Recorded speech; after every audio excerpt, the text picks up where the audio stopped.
మాఘమాసం పురస్కరించుకుని శ్రీ సత్యసాయి జిల్లా హిందూపురం పేట వెంకటరమణ స్వామి ఆలయంలో బ్రహ్మరథోత్సవం వైభవంగా జరిగింది.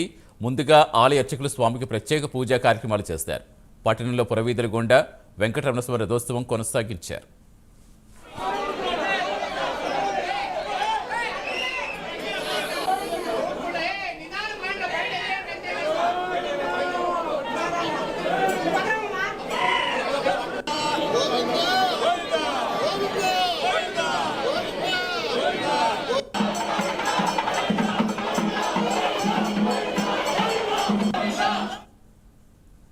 రథోత్సవం కన్నుల పండుగ అత్యంత వైభవంగా సాగుతా ఉంది.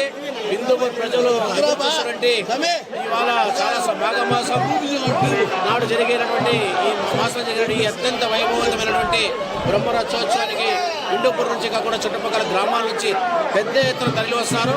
దాదాపు 600 సంవత్సరాల చరిత్ర కలిగినటువంటి ఈ దేవాలయంలో కోరిన కోరికలు నెరవేరుతాయి. బ్రహ్మరథోత్సవంలో పాల్గొంటే ఆ సంవత్సరం అంతా వాళ్ళు సుఖంగా ఉంటారని భక్తులకు విశ్వాసం, భక్తి విశ్వాసాలతోటి ఇక్కడ జరుగుతుంది. వేలాది తరలి వచ్చి స్వామివారిని దర్శించుకోవడం చాలా మహత్భాగ్యంగా భావిస్తున్నాం. ఈ హిందూపురంలో ఒక చరిత్ర కలిగిన దేవాలయం, చరిత్ర కలిగిన రథోత్సవం